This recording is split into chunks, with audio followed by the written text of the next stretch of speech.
Je suis né en situation de handicap et j'ai découvert le basket à l'âge de 18 ans. Je n'avais jamais fait de sport avant et j'avais ce manque, j'avais cette envie en moi de faire quelque chose. J'ai découvert le basket, c'était le premier sport que j'ai découvert, je me suis lancé là-dedans sans trop savoir mais en voulant me défouler. Et très vite, ça m'a pris au trip. Très vite, j'ai commencé à comprendre que je pouvais faire quelque chose là-dedans. Et, je me suis pris en main tout seul. Je me suis entraîné tout seul, tous les jours, pendant 2 ans, à raison de 6 à 8 heures par jour, tout seul, sans coach, sans diététicien, sans préparateur, sans rien. Je me suis amélioré sur le shoot, parce que je pensais qu'en étant un très grand marqueur, on pourrait faire de grandes choses et tout. Ça a été le cas, mais c'était pas il n'y avait pas que ça. Il fallait à côté d'abord avoir des copains. On pouvait pas jouer tout seul. Enfin, je l'ai compris plus tard, mais je suis arrivé, j'étais une arme offensive pour l'équipe de France parce que on n'avait pas vu des shooters comme moi. On était deux à l'époque où on se tirait la bourre. En plus, c'était bien parce que ça nous motivait. Et très vite, j'ai compris, de par mon handicap et parce que je suis né comme ça, j'ai vécu la moitié de ma vie dans les hôpitaux et j'ai compris qu'on nous aide pas, on a beaucoup d'empathie pour ce qui nous arrive ou pour ce que l'on est, mais on n'a pas réellement de vue ou comment dire, le regard en disant c'est une personne qui est sportive de haut niveau tout simplement.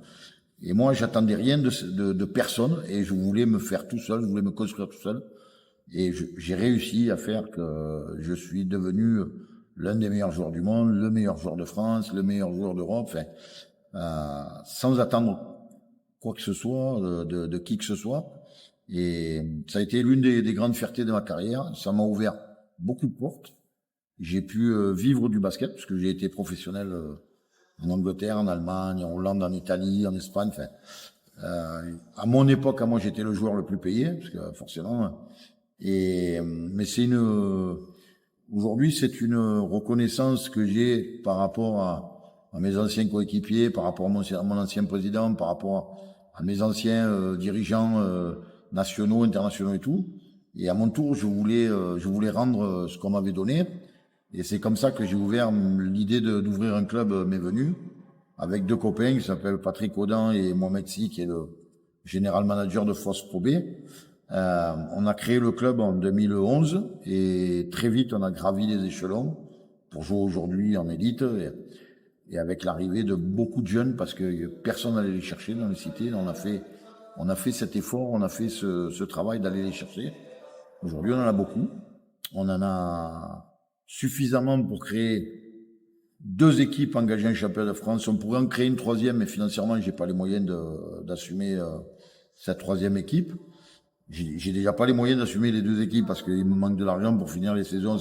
C'est le nerf de la guerre, mais il n'y a pas que, Et aujourd'hui, j'ai profité de cette journée ici pour faire comprendre à nos dirigeants, à nos instances que il faut aussi regarder le paralympisme, puisqu'on est en plein dedans, d'une autre façon. Il faut que tout le monde joue le jeu, sur les médias, les politiques, les dirigeants, en disant, ben, ce sont des athlètes de haut niveau comme tous les autres. Et alors j'ai toujours dit, je veux pas qu'on me mette au-dessus des autres. Si je ne suis pas meilleur qu'un basketteur valide ou un truc comme ça, d'autant plus que je suis pote avec tous les joueurs de l'équipe de France, enfin, une grande partie parce que je connais tous, et le basket c'est un petit sport. Et donc je voulais pas qu'on me mette au-dessus de ces gens-là, mais par contre je voulais qu'on me mette à égalité par rapport à eux parce que on fait le même travail, on a la même passion et on se dépense de la même façon. Donc respectons-nous et respectez-nous. Et aujourd'hui, si on arrive à faire changer ces mentalités, je pense que la France grandira et le sport grandira aussi. Il y a très peu de choses qui ont changé. Il y a quelques temps,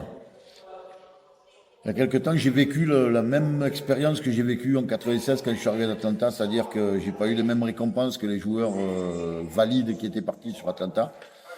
Aujourd'hui, j'ai aidé des joueurs et des joueuses, parce qu'il y a des filles aussi, à partir sur les Jeux Olympiques de basket.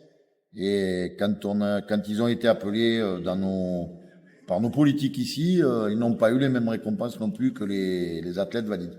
Donc je me dis, 30 ans après, on est toujours dans la même démarche.